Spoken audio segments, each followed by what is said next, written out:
Her name appears only once in the official records of Salem Village, Massachusetts. Written in ink that has faded to a rust brown over 3 centuries. Tituba. No family name, no place of origin, just a single word marking the testimony of a woman who confessed to witchcraft in February 1692, then vanished from every subsequent document as if she had never existed. But here is what the sanitized history books do not tell you. Tituba's confession did not just start the Salem Witch Trials. It contained details so specific, so disturbing, that the magistrates ordered entire portions stricken from the public record.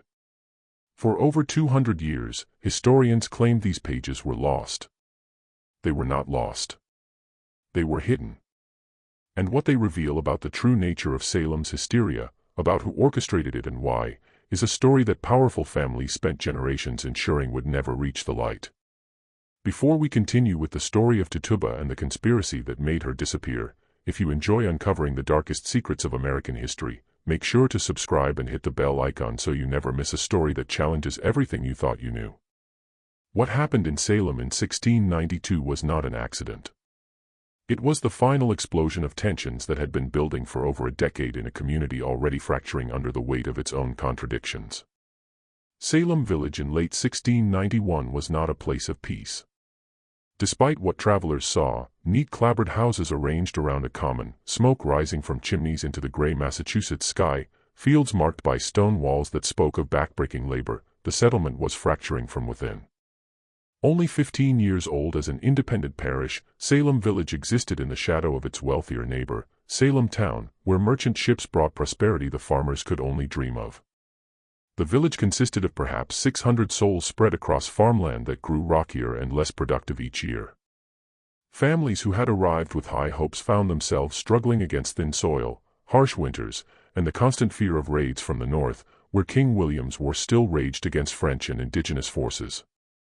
The war had been devastating to the Massachusetts frontier.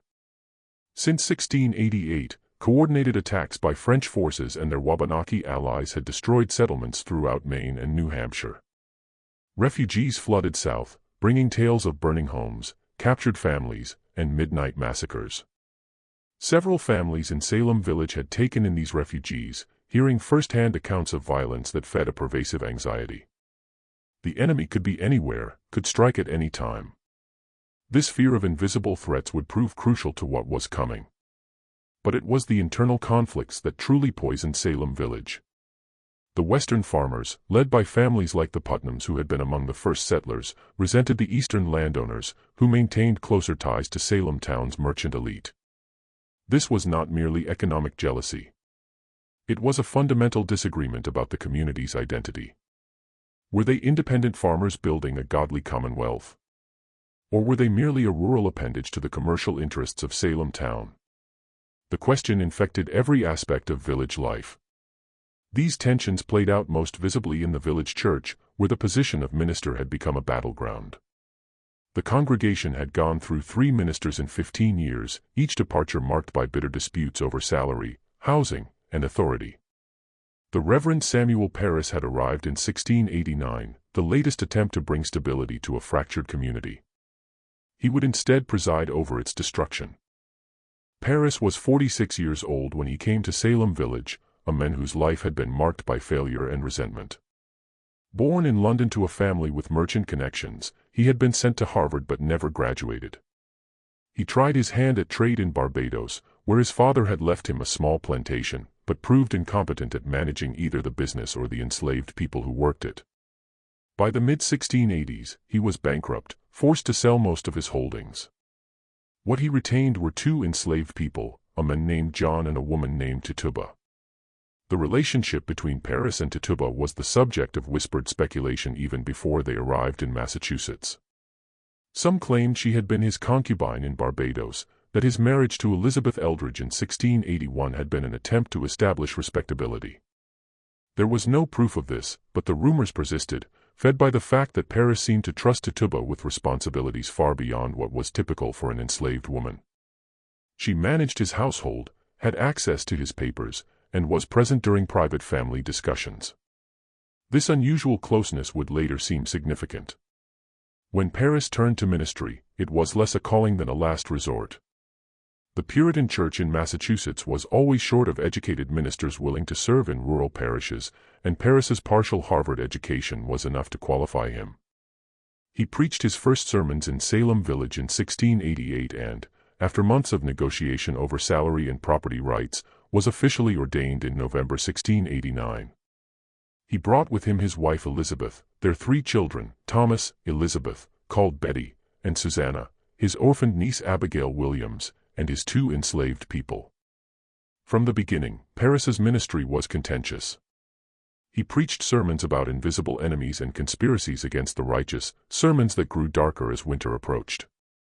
He saw threats everywhere, in the congregation members who questioned his salary, in the farmers who resisted his authority, in the very land itself, which seemed hostile to godly settlement. His worldview was fundamentally paranoid, dividing all people into the saved and the damned, with the latter far outnumbering the former. He told his congregation that Satan had established a kingdom in the wilderness surrounding them, that demons walked among them disguised as neighbors and friends. This rhetoric resonated with some villagers and repelled others.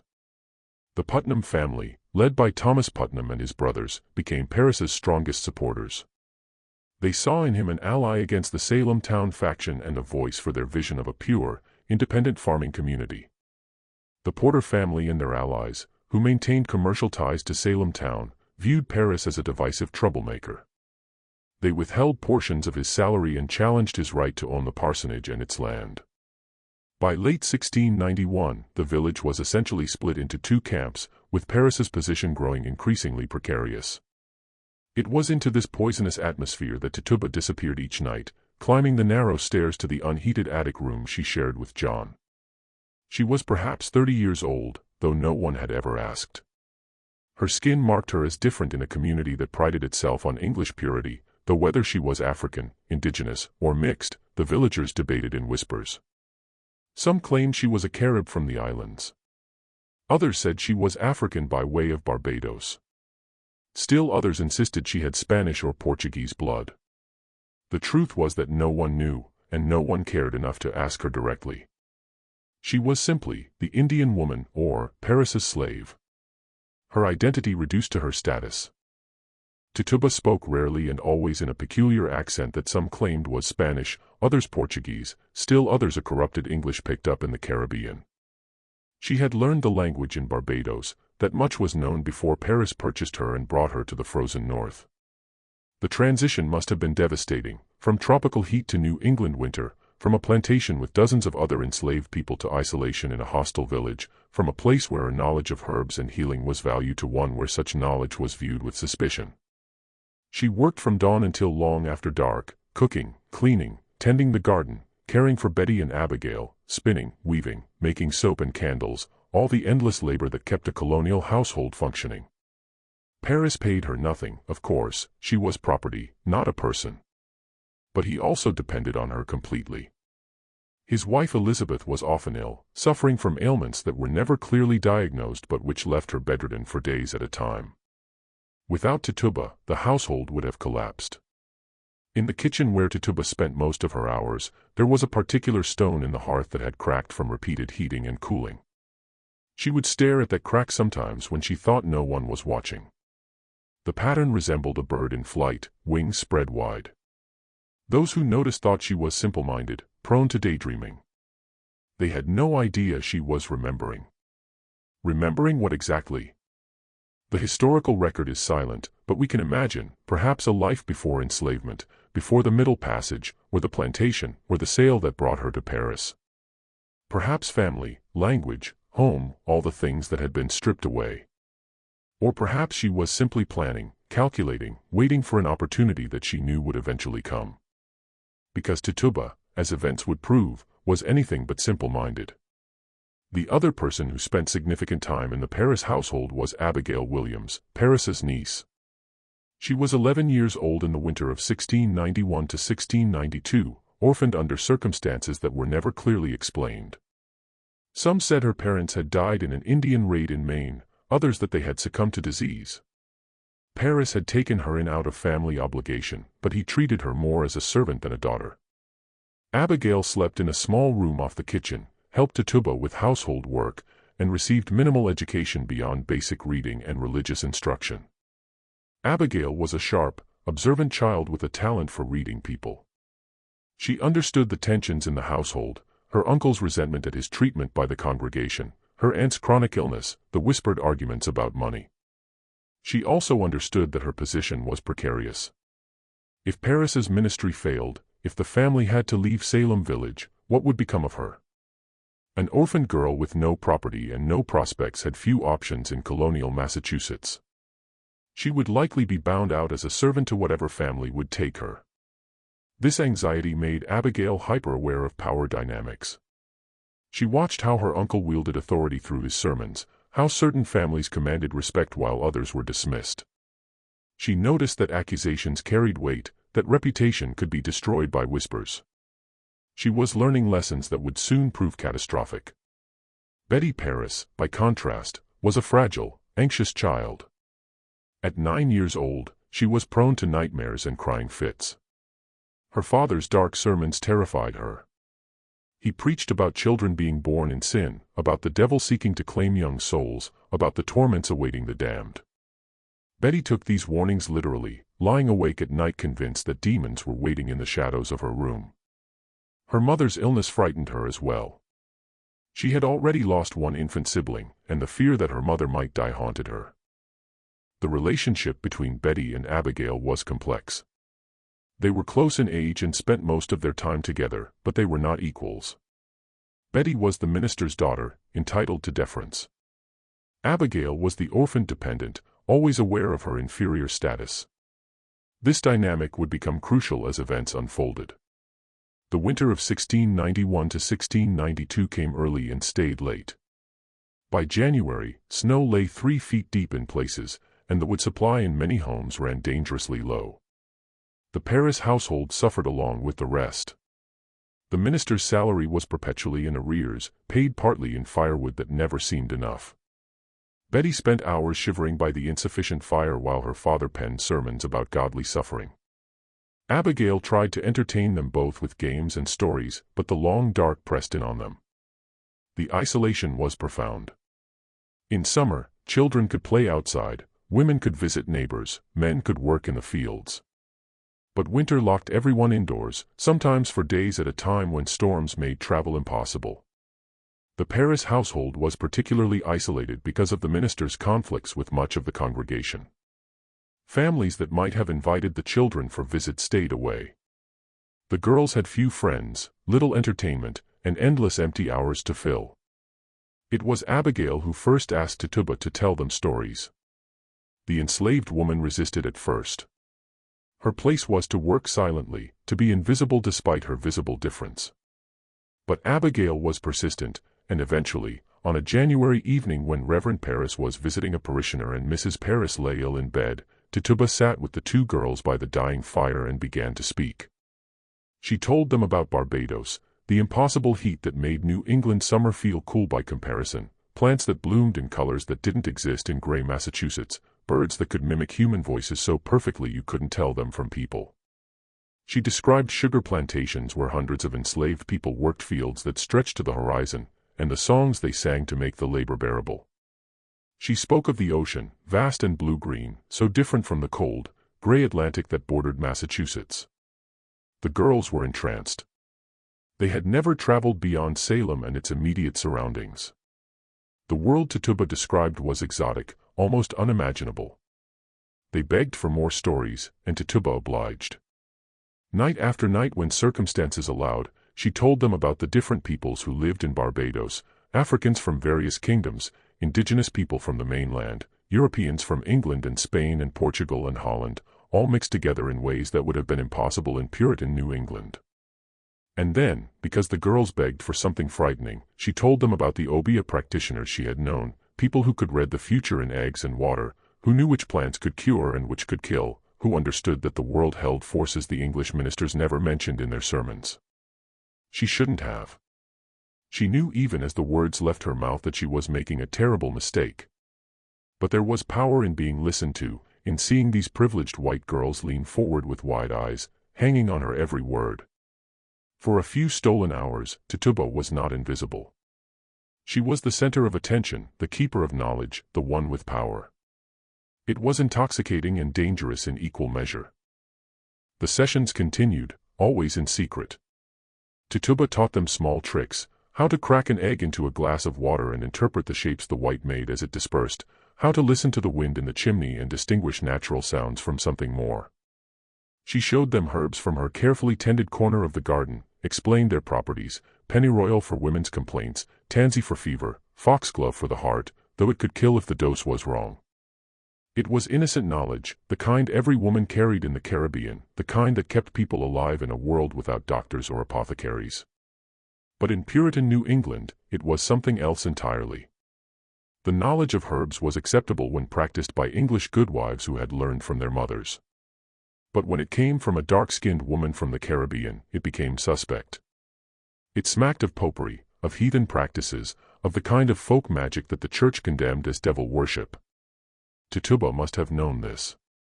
She had lived in Massachusetts for over 2 years by this point, long enough to understand how differently her knowledge was perceived here. But she continued the sessions anyway, perhaps because the risk seemed small compared to the reward of those few hours when she was treated as something other than property. And Putnam, 12 years old and daughter of the powerful Thomas Putnam, heard about the sessions from Abigail. The two girls had become friendly at church gatherings, and Abigail, proud of her secret knowledge, couldn't resist hinting at it, and demanded to be included and brought with her several other girls: Elizabeth Hubbard, 17, who lived with the village doctor; Mary Walcott, 16, from another prominent family; Mercy Lewis, 19, a servant in the Putnam household who had survived an Indian raid that killed her parents. The circle expanded to include 8 or 9 girls, ranging in age from 9 to 19. They gathered in the Paris kitchen on late January afternoons, ostensibly for prayer and needlework, but really to listen to Tituba describe a world so different from their frozen, restricted existence that it might as well have been another planet. They practiced the egg-and-glass divination, trying to see their future husbands in the shapes. They learned about herbs and their properties. They heard stories about people who could see the future, communicate with the dead, influence events through ritual and knowledge.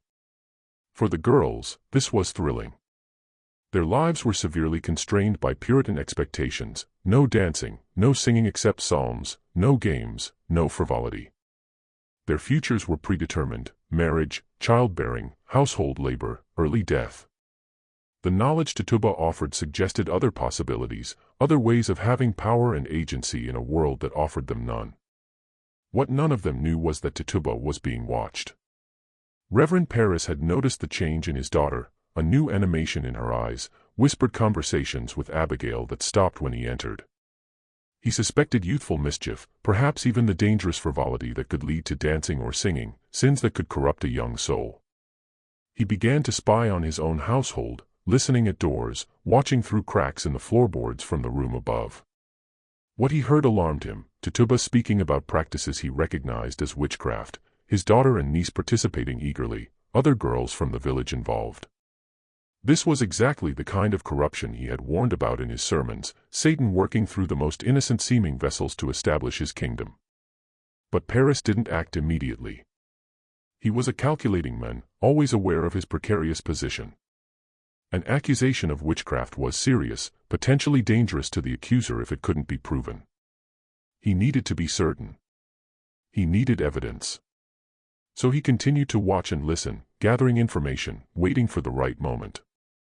That moment came in late January, when Betty Paris began to have fits. They started as screaming nightmares that woke the household.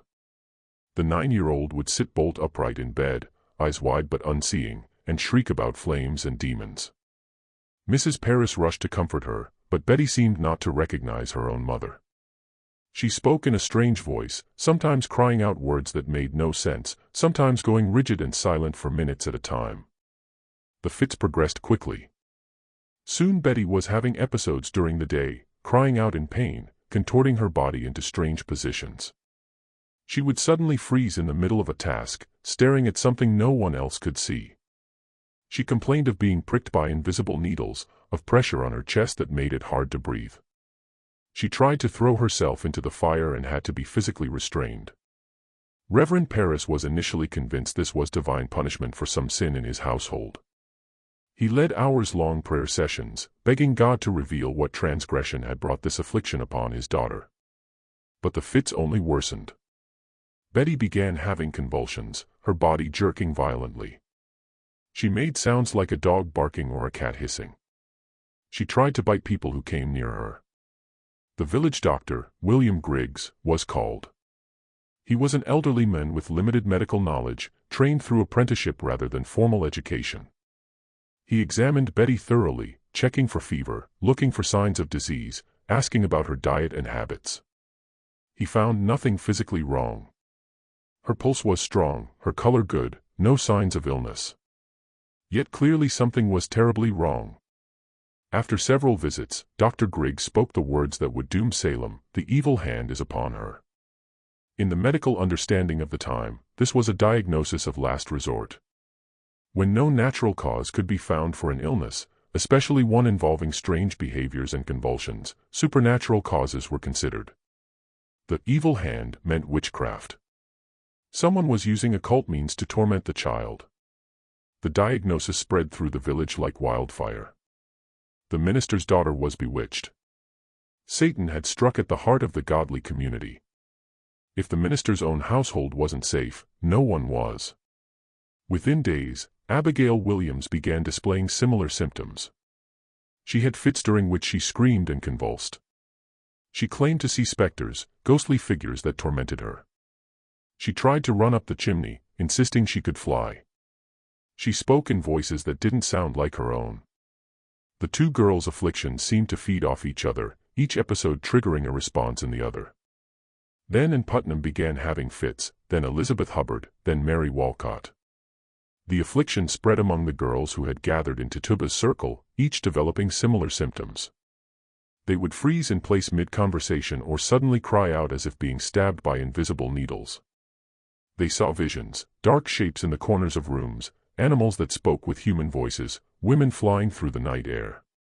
The pattern of symptoms was remarkably consistent across all the afflicted girls: sudden fits of screaming and convulsing, periods of rigid paralysis, sensations of being pricked, pinched, or bitten by invisible forces, visions of specters that others couldn't see, speaking in strange voices or languages, attempting dangerous acts like running into fire or up chimneys, physical contortions that seemed impossible for their bodies. Modern medical historians have proposed various explanations for these symptoms. Some suggest ergot poisoning from contaminated rye. Ergot is a fungus that can cause convulsions and hallucinations. Others point to encephalitis, epilepsy, or psychological factors like mass hysteria or conversion disorder. Some argue the girls were simply faking, engaged in a conspiracy of fraud. But in February 1692, there was only one explanation that made sense to the villagers: witchcraft. Someone was using demonic power to torment these innocent girls. The question was, who? The village erupted into panic. Families gathered for prayer meetings that lasted hours, begging God to protect them from the invisible evil.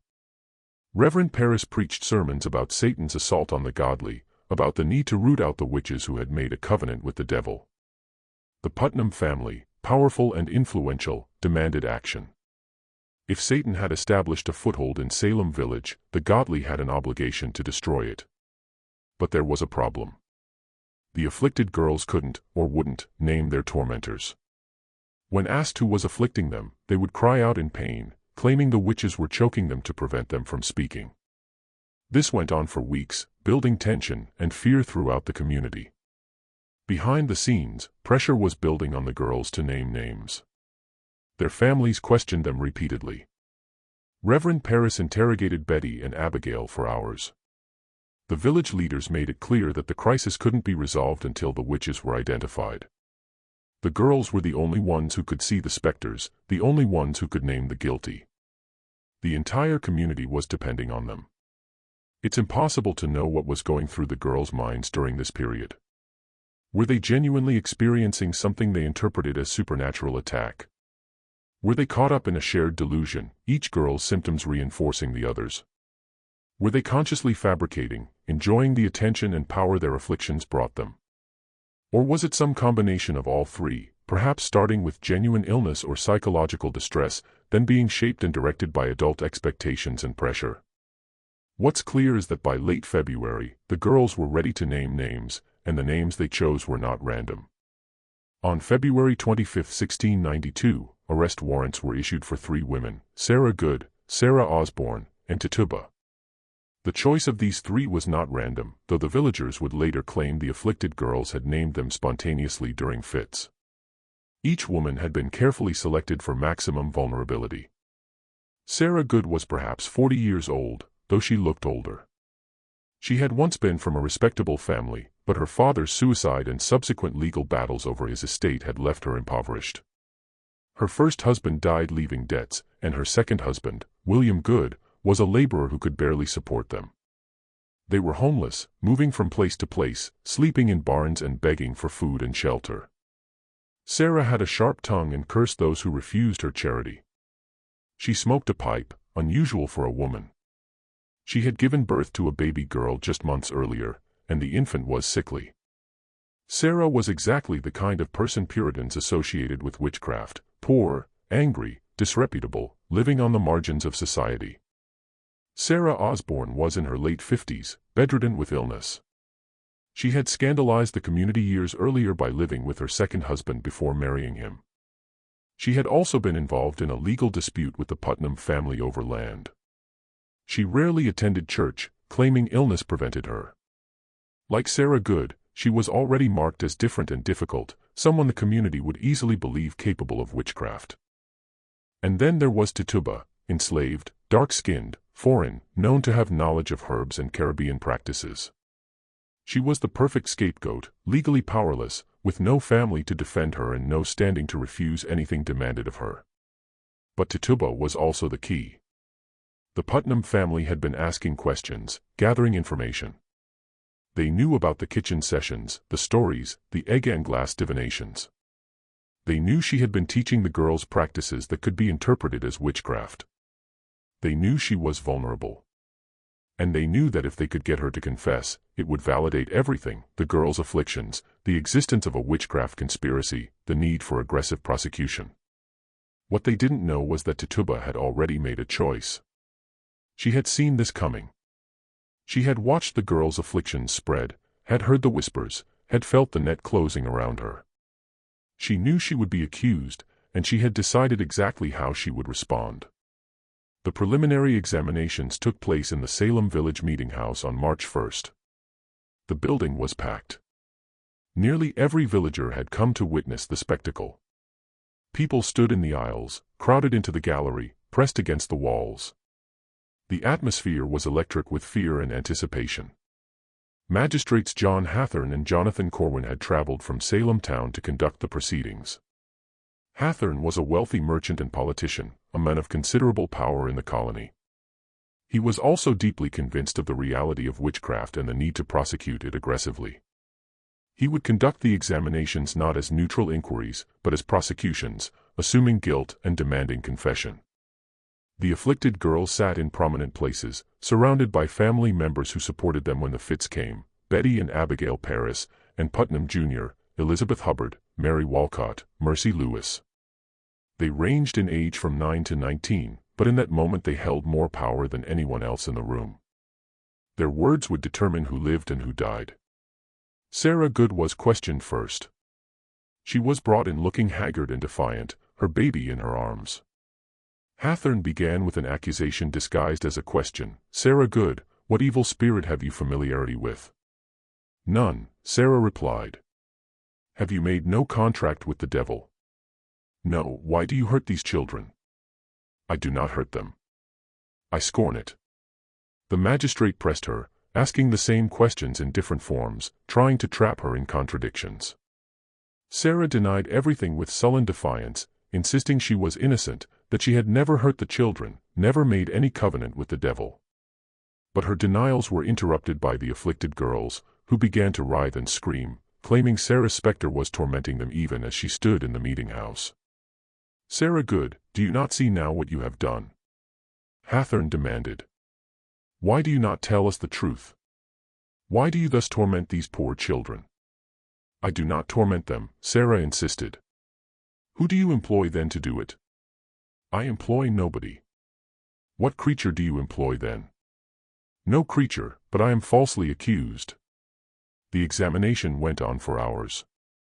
The girls continued to have fits, crying out that Sarah's specter was choking them, stabbing them with invisible needles. At one point, Sarah's own husband, William, was called to testify. He said he was afraid his wife either was a witch or would be one very quickly. He claimed she was an enemy to all good. This testimony from her own husband was devastating. In Puritan culture, a husband was supposed to defend and protect his wife. William Good's willingness to testify against Sarah suggested even her closest relation believed her guilty. The magistrates took it as powerful evidence.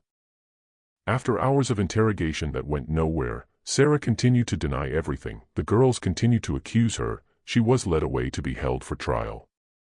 Sarah Osborne came next. She was brought in on a chair, too ill to stand for long. She too denied all charges, growing increasingly desperate as the magistrates ignored her protests. She was sick, she pleaded, had been ill for months.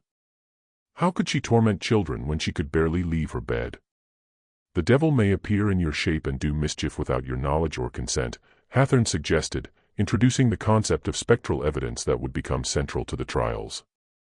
The idea was that a witch's specter, her ghostly form, could leave her body and torment people while she herself was elsewhere. This made it impossible to defend against accusations. An alibi meant nothing if your specter could act independently. The afflicted girls convulsed. Abigail Williams shrieked that Sarah Osborne's specter was pressing on her chest, suffocating her. And Putnam cried out that she saw Sarah's specter with a yellow bird that was sucking between her fingers. The bird was supposedly a familiar spirit, a demon in animal form that served the witch. Sarah Osborne protested her innocence, but she made a fatal mistake. She mentioned that she had once been frightened by a thing like an Indian, all black, that had appeared to her in a dream. The magistrate seized on this. She had seen a demon. She had admitted to supernatural experiences. This was taken as evidence of her guilt. The old woman was dragged away weeping, still protesting that she was innocent and had never hurt anyone. Then they brought in Tituba. She stood before the magistrates, a dark-skinned woman in a plain gray dress, her eyes downcast. Reverend Parris sat in the front row, his face rigid. He had beaten her the night before. She would later testify, demanding to know what she had done to his daughter. The welts on her back throbbed with each breath. She knew what they wanted from her. More importantly, she knew what they needed. The meeting house fell silent. Everyone leaned forward. This was the moment they had been waiting for, the examination of the foreign woman, the one who had brought her heathen practices into their godly community. Magistrate Hathorne asked the first question, Tituba, what evil spirit have you familiarity with? She raised her eyes and met his gaze directly. For a moment, she said nothing. The silence stretched. Then, in a clear voice that carried to every corner of the packed meeting house, she spoke, the devil came to me and bid me serve him. The meeting house erupted. Gasps, cries, people calling out to God. This was the first confession. After hours of denials from the other two women, here was confirmation that witchcraft truly walked among them. Here was proof that the girls' afflictions were real, that the devil was indeed operating in Salem Village. Hathorne leaned forward, eager. Who have you seen with the devil? And Tituba began to speak. She described a tall man from Boston dressed all in black who came to her and demanded she sign his book in blood. He appeared to her sometimes as a man, sometimes as a dog, sometimes as a hog. He showed her a book with 9 names written in it, though she couldn't read most of them. She saw Sarah Good's name there, and Sarah Osborne's. There were others, too, but she didn't know who they were. What did the devil promise you if you would serve him? Hathorne asked. He said he would give me many fine things, Tituba replied. What did he want you to do? Ah, he wanted me to hurt the children. And did you hurt them? Here, Tituba paused, and tears began to stream down her face. He made me hurt them. I tried not to, but he was too powerful. He hurt me when I refused. She showed marks on her arms, bruises that could have been from anything, but which she claimed were from the devil's punishments. The magistrates questioned her for hours that first day. The crowd listened, rapt. Tituba's testimony was everything they had hoped for and more. She described in vivid detail her encounters with the devil. He came to her at night, she said, appearing first as a tall man with white hair dressed in black clothes like a minister. He told her she must serve him or he would kill her. He showed her his book and demanded she sign it. When she refused, he hurt her, pinching her, threatening her with worse. Eventually, she said, she gave in. She signed the book, not with a pen, but with blood from her finger. The devil pricked her finger and she made her mark. After that, he had power over her. He commanded her to hurt the children, and she had to obey. How did you hurt them? Hathorn asked. He gave me things to use, Tituba said.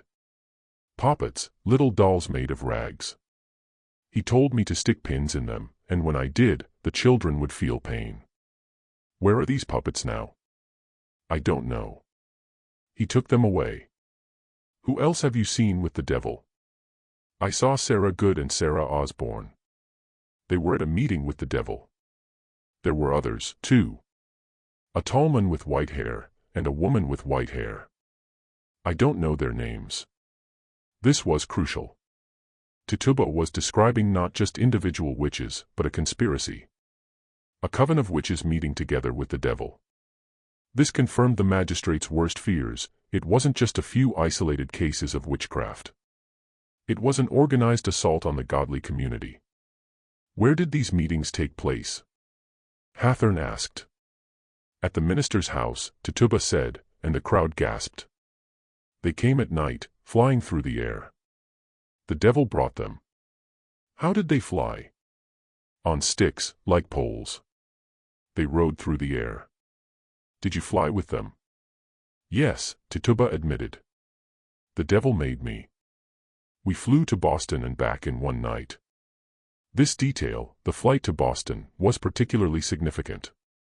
It suggested the witchcraft conspiracy extended beyond Salem Village to the provincial capital. The threat was even larger than they had imagined. The examination continued into a second day, then a third. Each session drew larger crowds. People traveled from surrounding towns to hear Tituba's testimony. She became the star witness, the one who could reveal the full extent of the conspiracy. And with each telling, her testimony expanded. She added more details, described more encounters, implicated more people without naming them directly. She spoke of a yellow bird that the devil gave her as a familiar spirit. It would suck blood from between her fingers, a black dog that appeared to her and demanded she serve the devil, a red cat and a black cat that were also familiar spirits, midnight rides through the air to witch meetings, a white-haired woman and a tall man with white hair who were also witches, though she didn't know their names, the devil's book, which had 9 names in it, suggesting there were 9 witches in total, operating in the area. She wept frequently during her testimony, insisting she wanted to return to God, that she had been forced into the devil's service against her will. She begged forgiveness, said she would tell everything she knew if it would help catch the other witches. It was brilliant in its way. Every detail she provided was vivid enough to seem true, but vague enough to be unverifiable. She gave the magistrates exactly what they wanted, not just a confession, but proof of a vast conspiracy. The hysteria that would consume Salem over the next months had its foundation in those 3 days of testimony. But there was something else in Tituba's words, something the magistrates didn't consciously register but that the more astute listeners detected. She was describing real people. When she spoke of the tall man from Boston, certain families exchanged glances. When she mentioned the woman with white hair, whispers rippled through certain sections of the crowd. Tituba was settling accounts. Consider what she was doing. She was an enslaved woman with no legal rights, no property, no power. She had been beaten, threatened, accused of a crime that carried the death penalty. She could have simply denied everything, like Sarah Good and Sarah Osborne. But she had seen what happened to them. Their denials were ignored, they were assumed guilty anyway, and they would likely be executed. So instead, Tituba confessed. But she confessed strategically. She gave the magistrates a story that confirmed their beliefs about witchcraft, while also implicating people who had harmed her or whom she had reason to resent. The tall man from Boston, she described, wore clothes similar to those worn by wealthy merchants who had, on occasion, visited Reverend Paris before he moved to Salem Village, men involved in business disputes with him. The white-haired woman resembled Sarah Osborne, yes, but also bore characteristics of other women who had treated Tituba poorly. She had painted her accusations in broad strokes that allowed others to fill in specific faces based on their own grievances. And it worked. Over the coming months, as more people were accused, many of them matched descriptions Tituba had provided. She had given Salem a template for identifying witches, and the villagers used it enthusiastically. On the third day of her examination, as her testimony wound down, Magistrate Hathorne made a crucial decision. Tituba's confession was so valuable, so detailed, that she would not be tried immediately like the other two women. Instead, she would be held as a witness against other suspects. They needed her testimony to build cases against the real conspiracy she had revealed. Tituba was led away to jail. She had saved her own life through her words, at least temporarily. Sarah Good and Sarah Osborne would eventually die, Sarah Osborne in prison of illness in May, Sarah Good hanged on Gallows Hill in July. But Tituba would survive, because she had given Salem what it needed, not just a witch, but a doorway into a hidden world of evil. The problem was that the doorway, once opened, couldn't be closed. March 1692 bled into April, and the accusations multiplied like a plague. The afflicted girls, emboldened by the magistrate's belief in their sufferings and empowered by the attention their afflictions brought them, began naming names. And the names they chose revealed the true nature of what was happening in Salem Village. On March 11, Martha Corey was accused. This was shocking. Martha was a full church member, a woman known for her piety and sharp intelligence. She had made the mistake of expressing skepticism about the girls' afflictions, suggesting they might be faking. She had also questioned whether spectral evidence should be trusted. After all, if the devil could appear in someone's shape without their consent, how could you prove guilt? Her skepticism made her suspect. The logic was circular and inescapable. Only a witch would question the reality of witchcraft. Only someone in league with the devil would doubt the girls' testimonies. Martha's intelligence and independence, qualities that might have been admired in a man, made her dangerous as a woman. When Martha was brought in for examination on March 21, the afflicted girls put on their most dramatic performance yet. They mimicked her every movement. When she shifted her weight, they shifted theirs. When she bit her lip, they cried out that they were being bitten. When she wrung her hands, they screamed that their hands were being wrung. It was a grotesque pantomime, and the magistrates took it as proof of her guilt. Clearly, she was controlling the girls through witchcraft, making them mirror her actions. Martha tried to defend herself with logic and reason. She pointed out the absurdity of the accusations, the lack of real evidence. But logic had no place in these proceedings. She was sent to jail to await trial. On March 23, Rebecca Nurse was accused. This was even more shocking than Martha Corey's arrest. Rebecca was 71 years old, a grandmother so devout that she was respected even by those who disagreed with her family on other matters. She was hard of hearing and physically frail. The idea that this elderly, pious woman was a witch seemed absurd. But Rebecca's family, the Nurses, were involved in a long-standing land dispute with the Putnam family. Years earlier, the Nurses had purchased land that the Putnams believed should have been theirs. The dispute had gone through the courts and been decided in the Nurses' favor, but the Putnams had never forgiven them. Now, with the witch hunt providing cover, old grievances could be settled. And Putnam Jr. was the primary accuser, claiming Rebecca's specter tormented her. And Putnam Sr., the girl's mother, also began having afflictions and accused Rebecca of murdering several of her infant children through witchcraft. This was a particularly cruel accusation. And Senior had indeed lost multiple babies, a common tragedy in colonial times. But now she was attributing these natural deaths to supernatural malevolence. Rebecca's examination was heartbreaking. The old woman could barely hear the questions being asked. She stood confused and frightened while the girls writhed and screamed, accusing her of tormenting them. She protested her innocence in a weak voice. "I can say before my eternal Father I am innocent, and God will clear my innocency."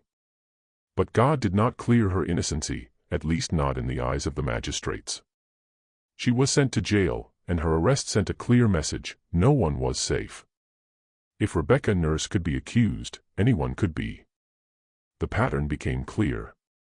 Anyone who questioned the proceedings, who expressed doubt about the girl's visions, became suspect themselves. Opposition was interpreted as evidence of guilt. The witch hunt had developed its own internal logic that made it self-perpetuating and impossible to stop. By the end of March, over a dozen people had been accused and arrested. By the end of April, the number had grown to over 30. The jails in Salem, Ipswich, and Boston were overflowing. Men and women from Salem Village and surrounding communities crowded into cells designed for far fewer prisoners. The conditions were horrific. Prisoners were kept in chains, not just handcuffs, but heavy iron shackles on their wrists and ankles, sometimes connected by chains to the walls. The weight of the chains caused injuries, cutting into flesh, making movement painful. The cells were dark, cold, and filthy. Prisoners received minimal food and had to pay for their own imprisonment. A fee was charged for each day in jail, for the chains, even for the arrest warrant. Those who couldn't pay suffered even worse conditions. Sarah Good gave birth to a baby in jail, manacled. The infant died within days. Sarah's 4-year-old daughter, Dorcas, was also arrested after the afflicted girls claimed the child's specter bit them. Little Dorcas was kept in chains so heavy she could barely move. She would survive the ordeal physically but carry psychological scars for the rest of her life, never fully recovering from the trauma. The accusations followed patterns that revealed their true nature.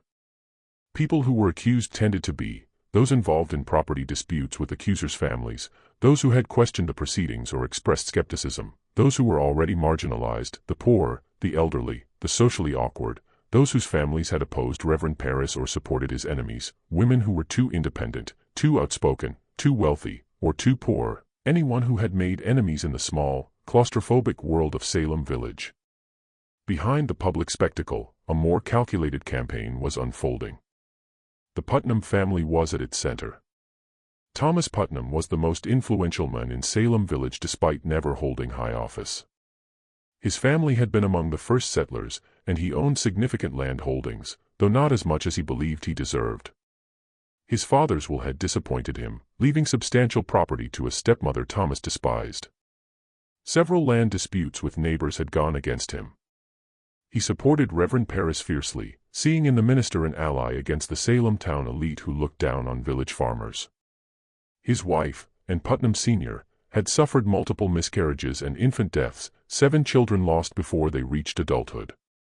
These tragedies had left her bitter and convinced that supernatural forces were working against her family. She began having afflictions in March, giving adult credibility to the children's testimonies.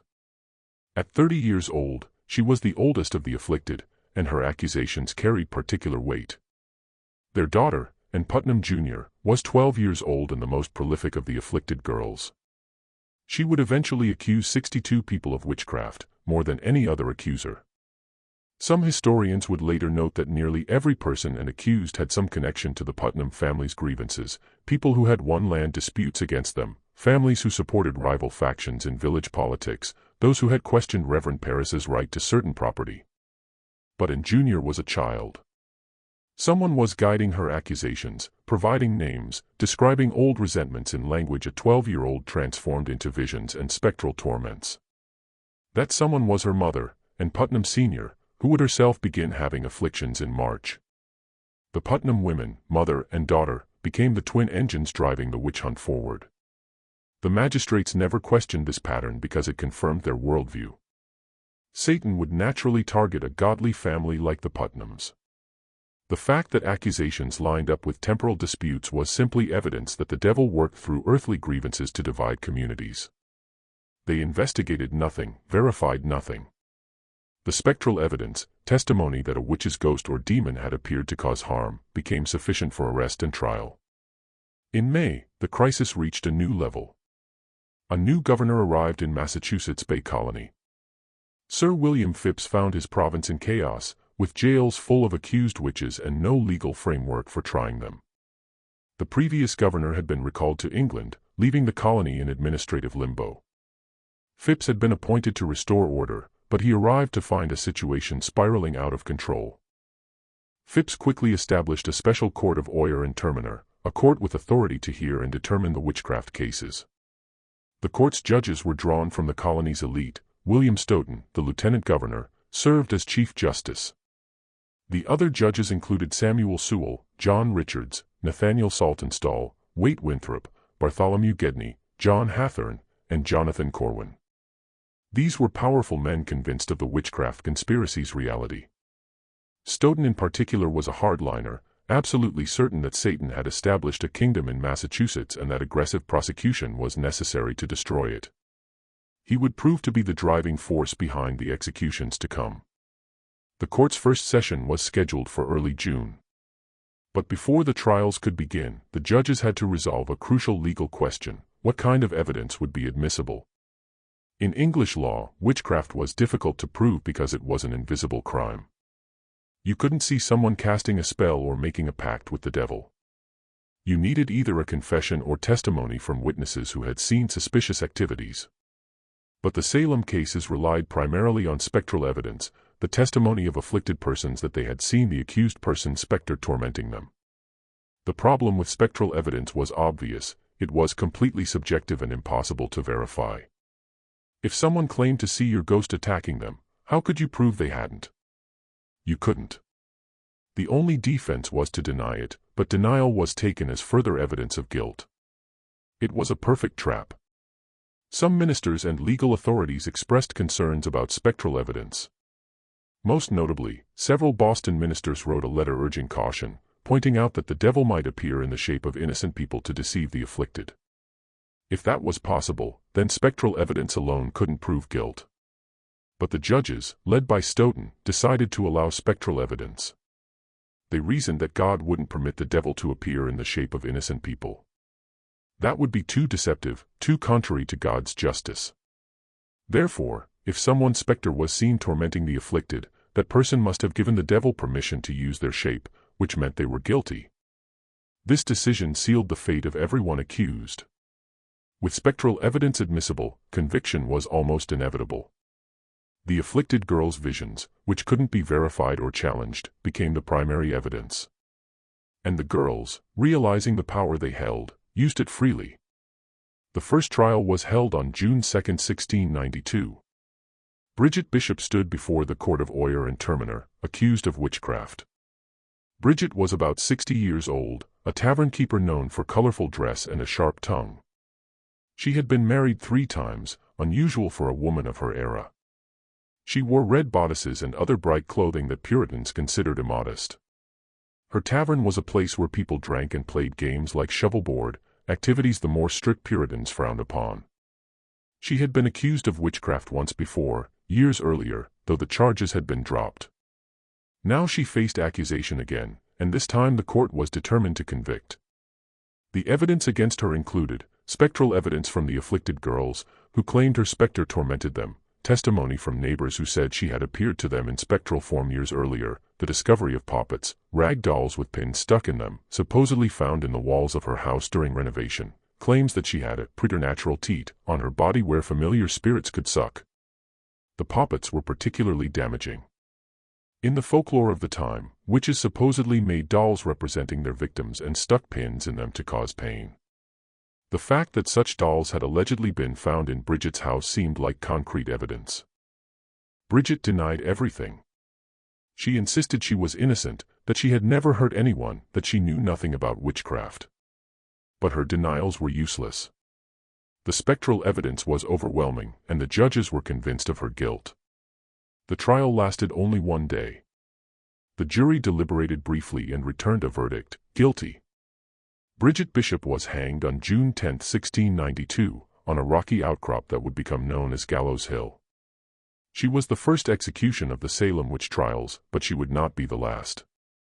After Bridget's execution, there was a brief pause. One of the judges, Nathaniel Saltonstall, resigned from the court, reportedly disturbed by the proceedings and the reliance on spectral evidence.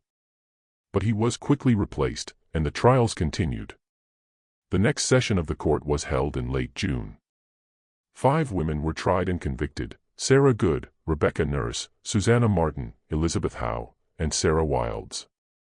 Rebecca Nurse's trial was particularly controversial.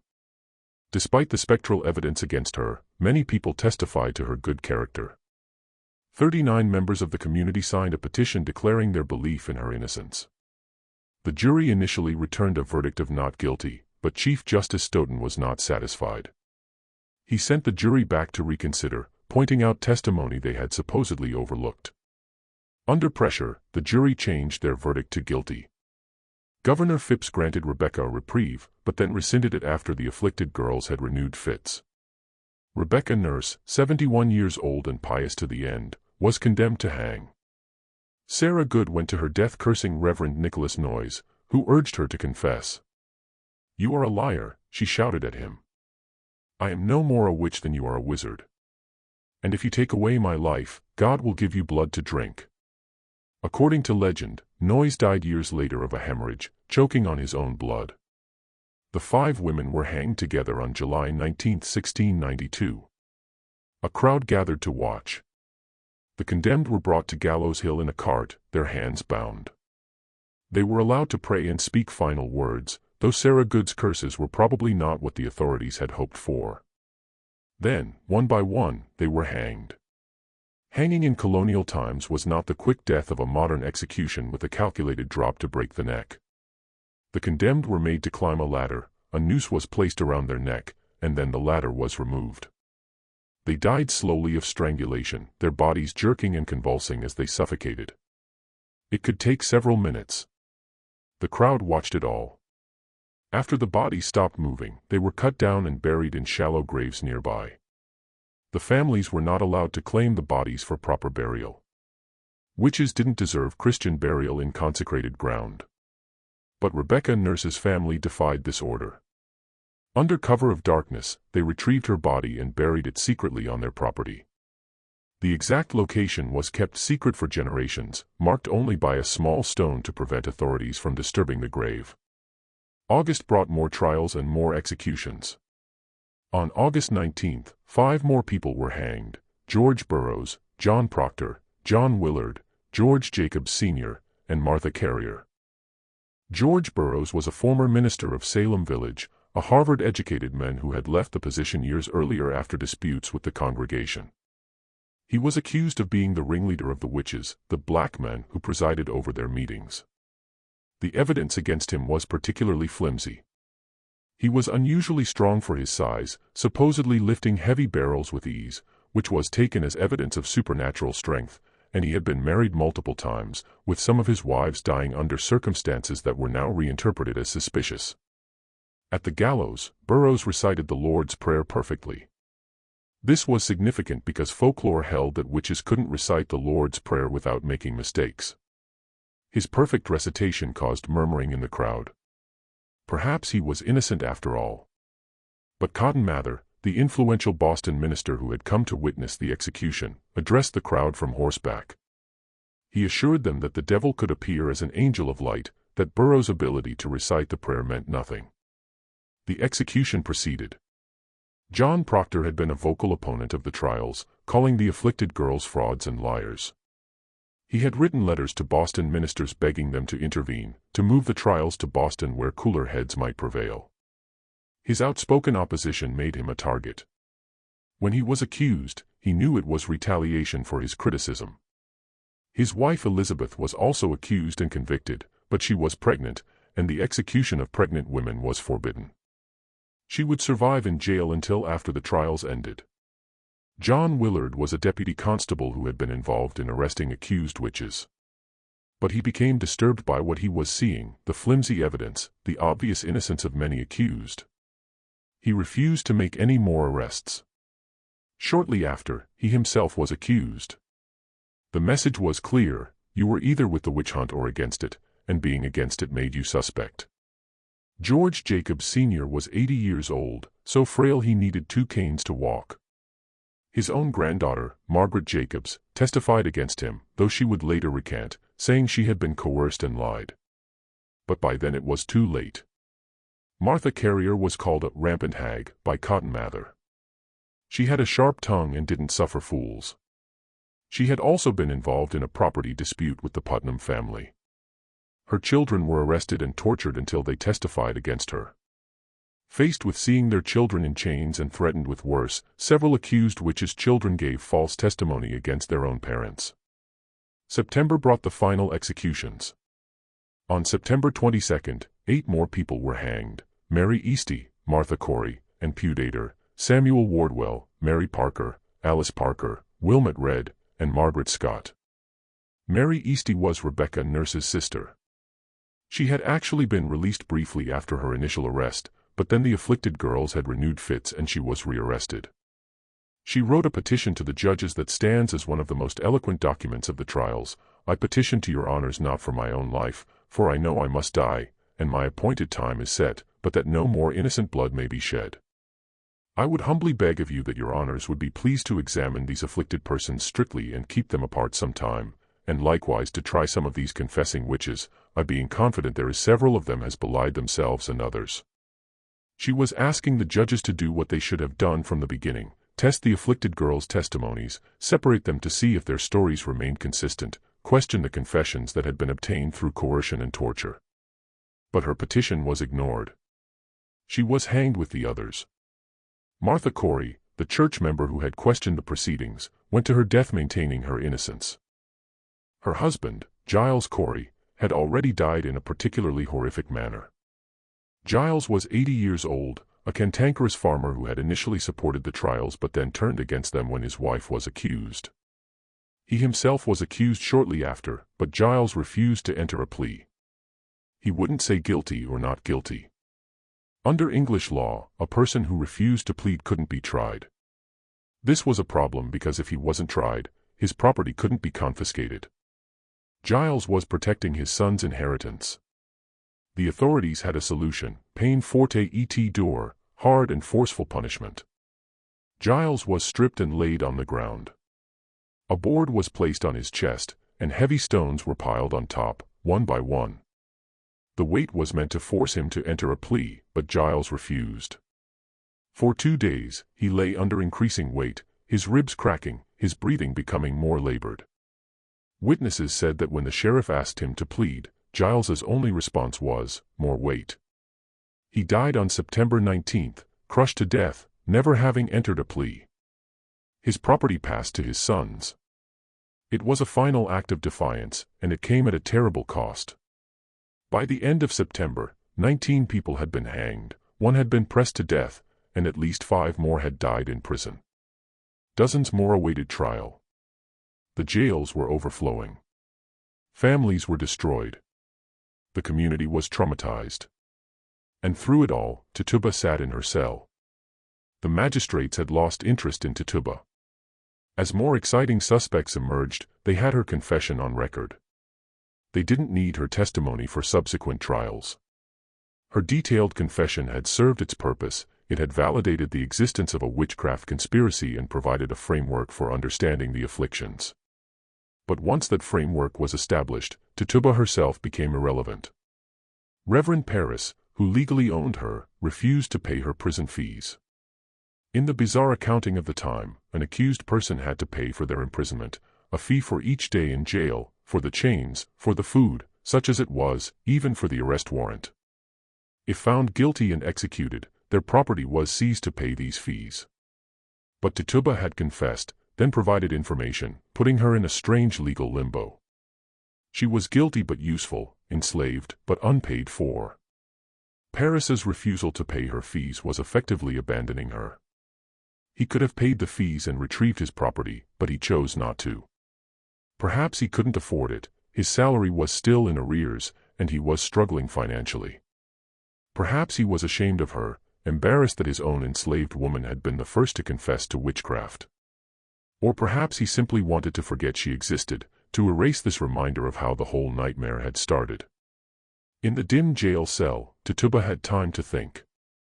She shared space with other accused women, and she listened. She heard their stories, their protests of innocence, their confusion about who had accused them and why. A picture emerged in those whispered conversations, one that Tituba had suspected but now confirmed. The accusations followed a pattern of property disputes, family rivalries, and petty grudges elevated to cosmic significance.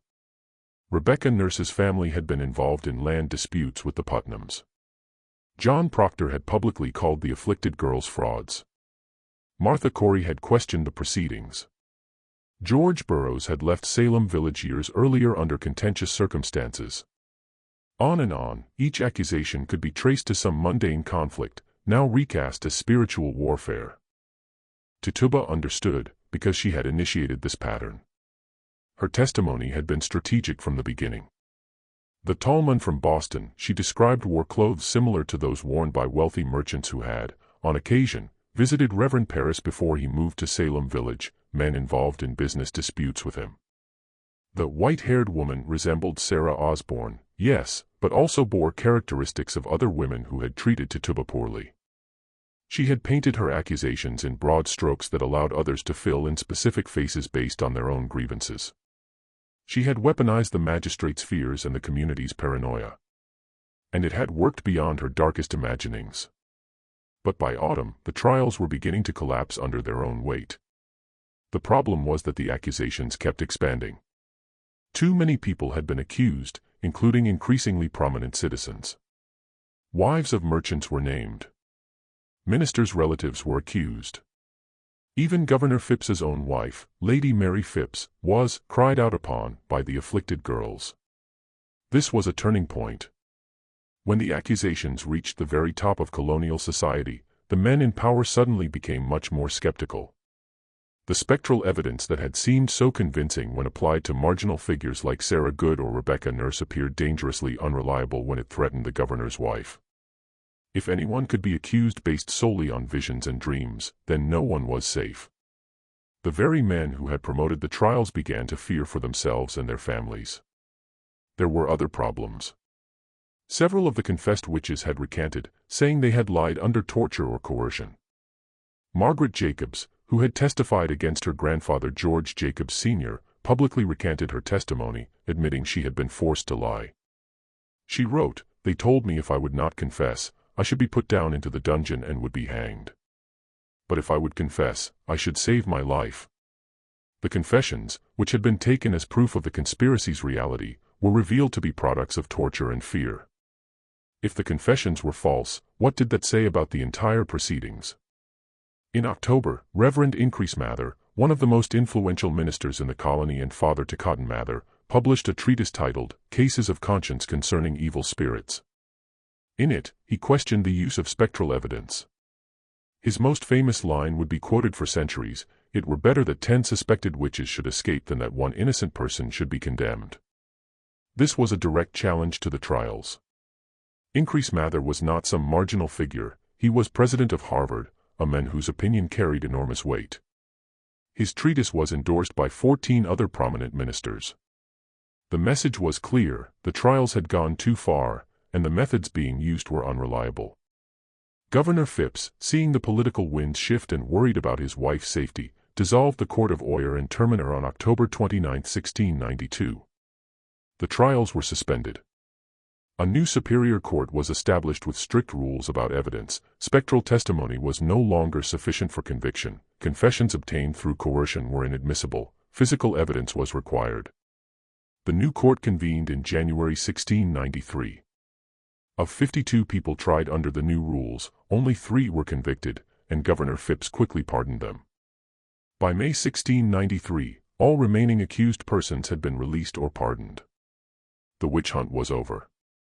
The final toll was devastating: 19 people hanged, 1 person pressed to death, at least 5 deaths in prison, over 200 people accused, dozens of families destroyed, a community traumatized for generations. Except for Tituba. She remained in jail because Reverend Parris refused to pay her prison fees. In the strange economy of the time, she couldn't be released until someone paid for her imprisonment. Months passed. The other prisoners went home to try to rebuild shattered lives. Families sought restitution for loved ones executed or imprisoned. The community struggled to understand what had happened, how neighbors had turned on each other with such venom. Tituba stayed in her cell through the winter of 1693, into spring, through summer. Parris made no move to retrieve her. He had left her to rot, either from poverty, spite, or shame. She was his property, but also his accusation, the first confession that had validated the entire nightmare. Perhaps he couldn't face her. Perhaps he simply wanted to forget she existed. The conditions of her continued imprisonment were harsh. By this point, she was alone. The other accused had been released or executed. She was kept in chains in a cold, dark cell. She received minimal food. No one visited her. She had been forgotten by everyone except the jailer, who charged daily fees for her imprisonment. In April 1693, 13 months after her arrest, an unknown person paid Tituba's prison fees. The amount was £7, a substantial sum equivalent to several months' wages for a laborer. The jail records note only paid in full with no name attached. Tituba was released and immediately sold to a new owner to satisfy the debt. The transaction was recorded in a single line of a ledger: Tituba, Indian woman, sold to, name illegible, for £7. Then Tituba vanished from all historical documents. No record of her subsequent life exists. No death notice, no property transfer, no mention in anyone's diary or letter. The woman whose confession had ignited the most infamous witch hunt in American history disappeared as if she had never been. The official narrative of Salem took shape quickly after the trials ended. It was a mistake, the authorities claimed, a tragic delusion perhaps caused by fraud or mass hysteria, exploited by scheming accusers. The judges issued formal apologies, though they were careful to say they had acted in good faith based on the evidence presented. Samuel Sewall, one of the judges, made a public confession of error in 1697, standing in church while his apology was read aloud. He was the only judge to do so. William Stoughton, the Chief Justice who had been the driving force behind the executions, never apologized and maintained until his death that the trials had been justified. The afflicted girls, as they grew older, largely remained silent. Most married and lived quiet lives, never publicly discussing their role in the trials. And Putnam Jr. did eventually apologize publicly in 1706 when she joined the Salem Village Church. Her confession was carefully worded: "I desire to be humbled before God for that sad and humbling providence that befell my father's family in the year about 92, that I, then being in my childhood, should, by such a providence of God, be made an instrument for the accusing of several persons of a grievous crime, whereby their lives were taken away from them, whom now I have just grounds and good reason to believe they were innocent persons, and that it was a great delusion of Satan that deceived me in that sad time." She claimed she had been deluded by Satan, that she had never intended harm.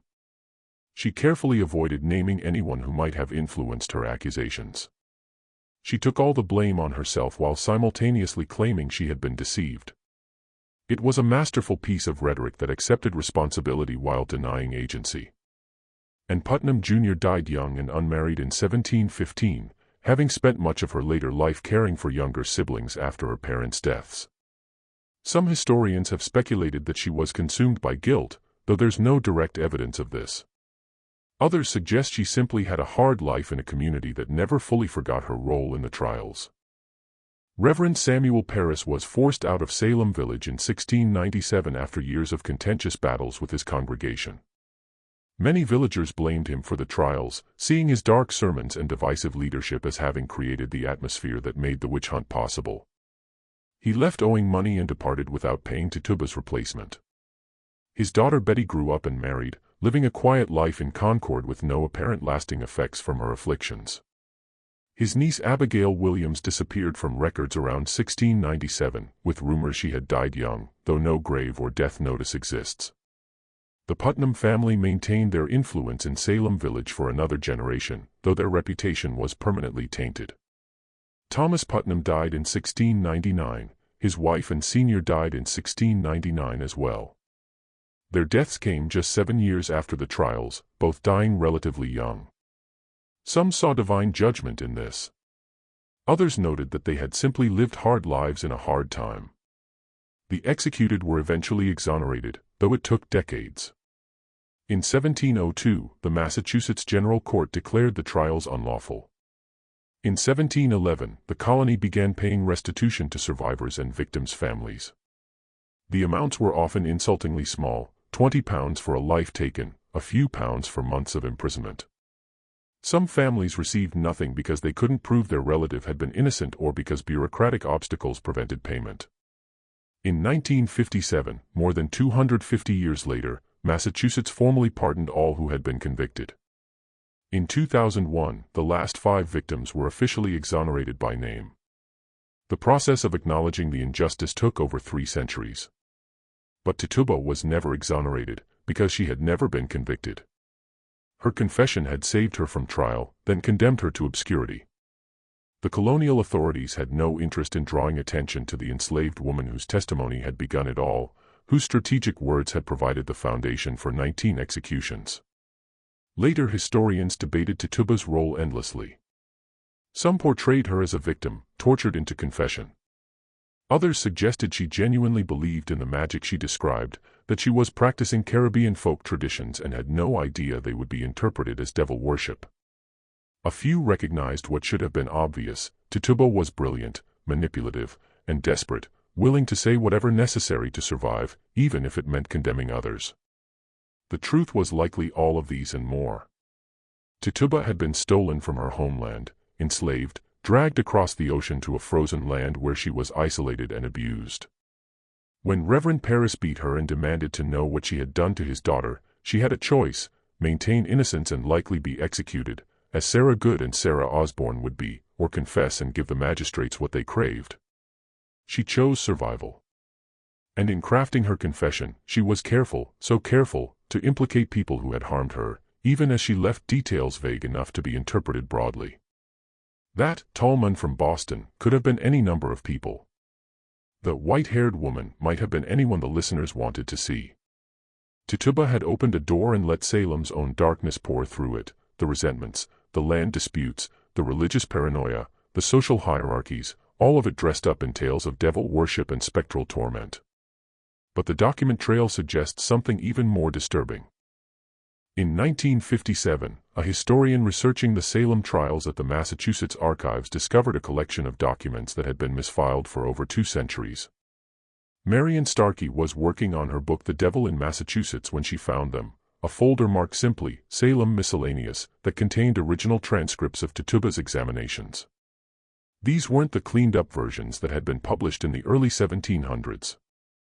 These were the actual notations made by the court recorder during her 3 days of testimony, complete with crossed-out sections, marginal notes, and annotations. What Starkey found was shocking. Tituba's testimony had been substantially edited before being made public. The published versions removed dozens of specific details from her confession. References to particular merchants in Boston were struck out. Descriptions of certain prominent families' activities were deleted. Most tellingly, an entire section in which Tituba described being approached by gentlemen in fine clothes from Salem town before the trials began was completely excised. In this deleted section, according to Starkey's notes, Tituba described a man who came to the Paris household in late 1691, before the girl's afflictions began. He spoke with Reverend Paris privately, but Tituba overheard parts of the conversation. The man was discussing the problem of the village and those who oppose godly order. He mentioned specific families by name, families that would later be targeted in the witch hunt. Tituba's testimony suggested this man had essentially provided Paris with a list of enemies, people who were causing problems for certain interests in Salem town. When Tituba was later forced to confess to witchcraft, she incorporated this man into her narrative as one of the witches she had seen. But the magistrates, recognizing who she was describing, had that section removed from the public record.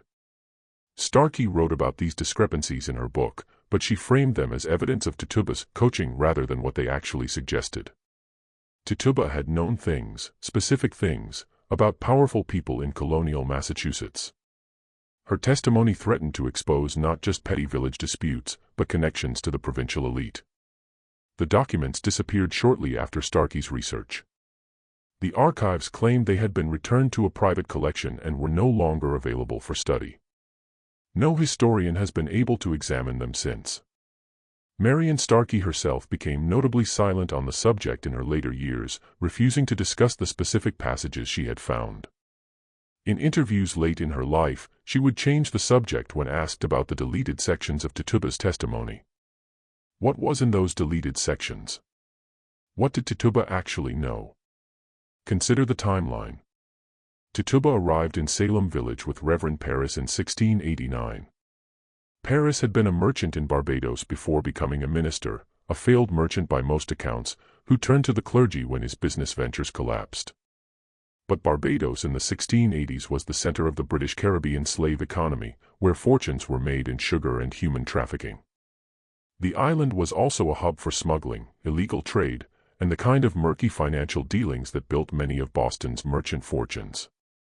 The connection between Barbados and Boston was strong. Many Boston merchants had interests in the Caribbean, plantations, trading partnerships, smuggling operations. They needed people in Barbados who could manage their interests, and they needed ministers in Massachusetts who could be relied upon to support the right political factions. What if Tituba, as an enslaved woman in Paris's household in Barbados, had seen things, overheard conversations, learned names and connections?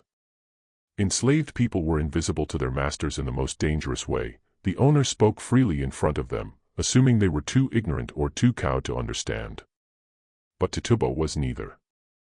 When Paris brought her to Massachusetts, she would have carried that knowledge with her. She would have seen the same men who visited Paris in Barbados now visiting him in Salem Village. She would have heard the same names, the same business discussions. And when the witch trials began, when she was beaten and interrogated and threatened, she deployed it. The tall man from Boston wasn't a demon. He was a real person.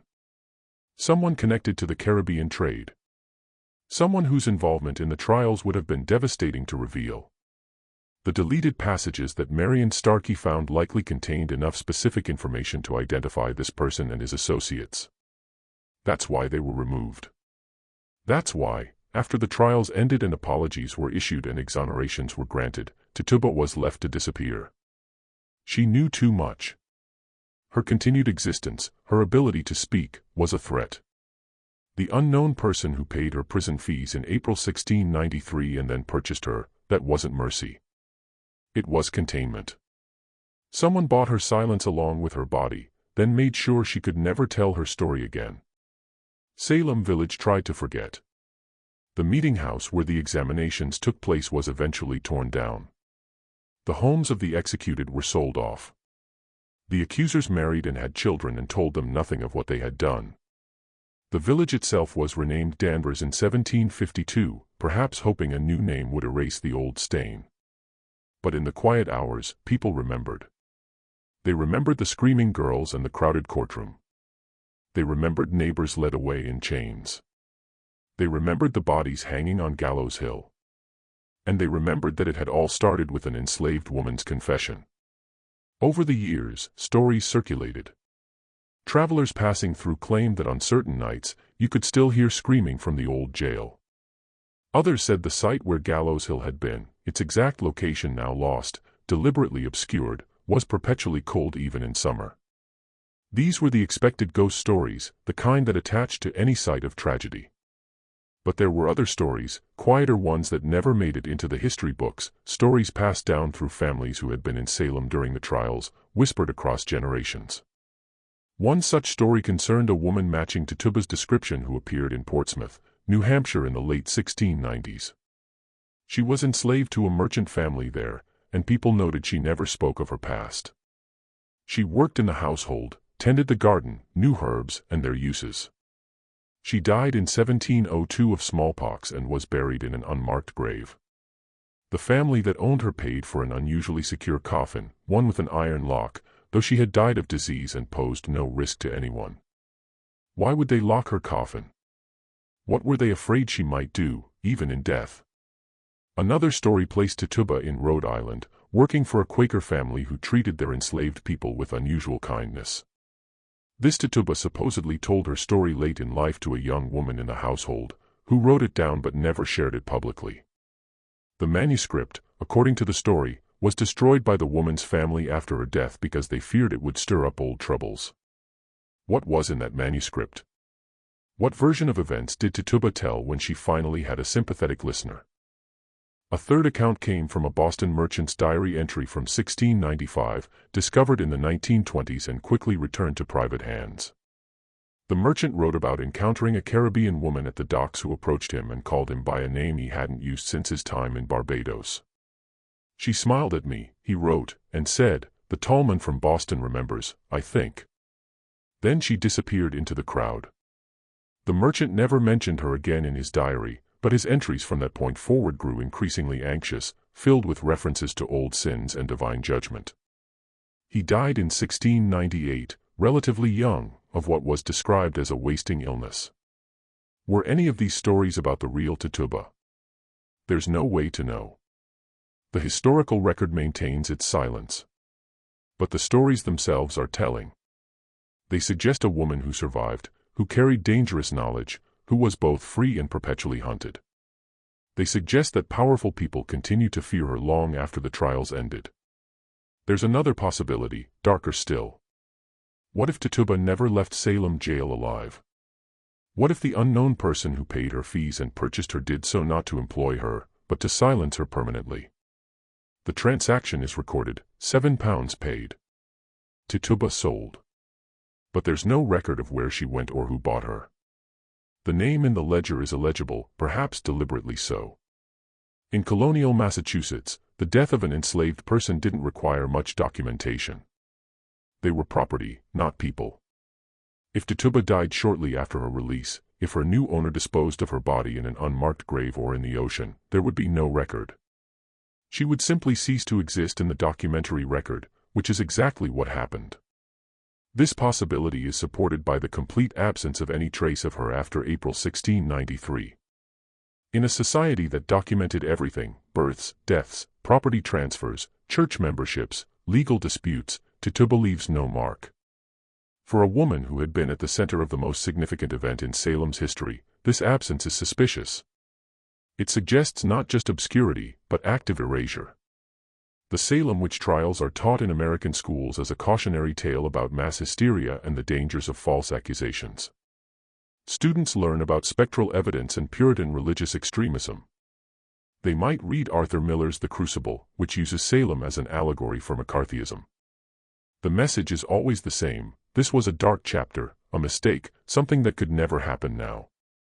But the part of the story that gets glossed over is the most important. Salem wasn't an accident. It was the weaponization of fear and accusation by people with power against those without it. It was the transformation of ordinary grievances into cosmic evil. It was what happens when testimony is valued over evidence, when confession is coerced, when the vulnerable are sacrificed to protect the comfortable.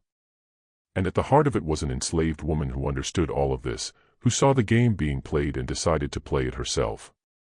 Tituba's confession wasn't the hysterical raving of a tortured victim or the genuine belief of a folk practitioner. It was a calculated act of survival that turned the weapon of false accusation against those who had wielded it, if only for a moment. The fact that her testimony was edited, that documents were hidden, that she was made to disappear, all of this suggests that the authorities knew, at some level, what she had done. They knew she had been controlled and deployed. They knew the trials had been a corruption from the beginning.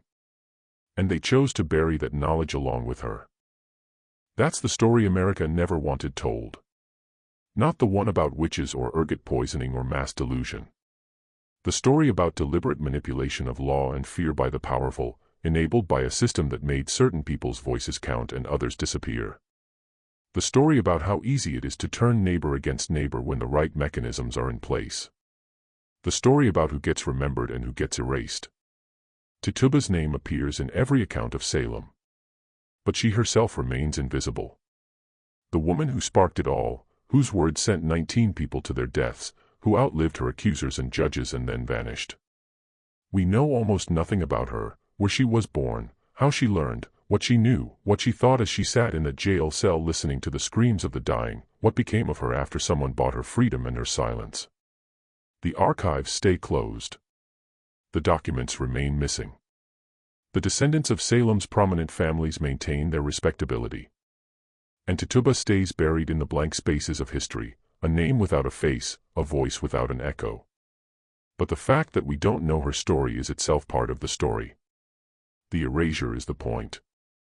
Some histories are too dangerous to tell, some truths too threatening to power to be allowed into the record. Salem couldn't afford to acknowledge that its witch hunt had been orchestrated, that testimony had been coached and edited, that an enslaved woman had been both victim and strategist. So they let her disappear.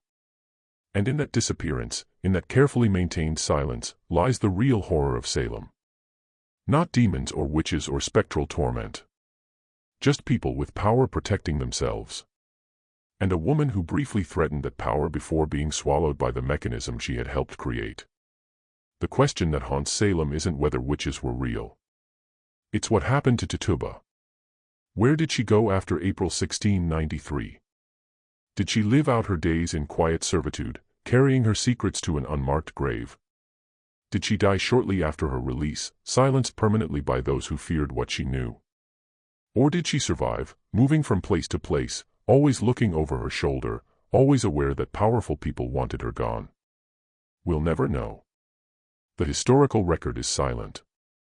And that silence is deafening. It tells us everything we need to know about who controls history, whose stories get told, and whose get buried. 300 years later, we're still telling stories about Salem. We've built museums and memorials. We've written books and plays and movies. We've analyzed the trials from every angle, psychological, sociological, legal, religious. But we still don't know what happened to the woman who started it all. Maybe that's intentional. Maybe some stories are meant to stay buried. Maybe the real lesson of Salem isn't about the dangers of superstition or the importance of due process. Maybe it's about power. Who has it? How they use it? And what they'll do to keep it. Tituba understood power. She understood that in a world where she had none, the only weapon available was words. So she used them carefully and strategically to survive. And for a brief moment, she had more power than anyone in Salem, the power to name names, to shape the narrative, to determine who would be accused and who would be spared. But that power was temporary and dangerous. The moment she was no longer useful, she became a liability. And liabilities get eliminated. That's the story America never wanted told. Not because it's about witchcraft or Puritans or colonial Massachusetts, but because it's about now. About how power works. About who gets to speak and who gets silenced. About whose stories matter and whose disappear. Tituba's story matters. Not because she was innocent, she wasn't, by any reasonable measure. Her confession, however strategic, contributed to the deaths of innocent people. But her story matters because it reveals the machinery of oppression, the way systems of power use the vulnerable against each other, the way truth gets buried when it threatens the comfortable. And the fact that we still don't know what happened to her, that her fate remains a mystery after 3 centuries, tells us that the machinery is still running. The archives are still closed. The documents are still missing. The powerful are still protecting themselves. Some ghosts don't haunt houses, they haunt history. And Tituba's ghost haunts every gap in the record, every missing document, every unanswered question about Salem. She's there in the silence, in the things we don't know and aren't allowed to know. Maybe that's the most terrifying thing about Salem. Not what happened, but what we're still not allowed to understand about what happened. Not the executions, but the erasure. Not the witch hunt, but the cover-up. And at the center of it all, invisible and inescapable, is a woman whose name we know but whose story we don't. A woman who spoke words that changed history, then disappeared into the silence that history creates for people like her. Tituba. No family name, no place of origin, no grave, no ending. Just a name in the records and a void where her life should be. That void is the story. That silence is the truth. And it's still speaking, if we're willing to listen. What do you think of this story? Could Tituba have been silenced to protect powerful families? Or was her disappearance just the tragic fate of countless enslaved people whose stories were never recorded? Leave your comment below. And if you want to discover more hidden stories from America's darkest chapters, make sure to subscribe and turn on notifications. History has a way of burying the truths that matter most.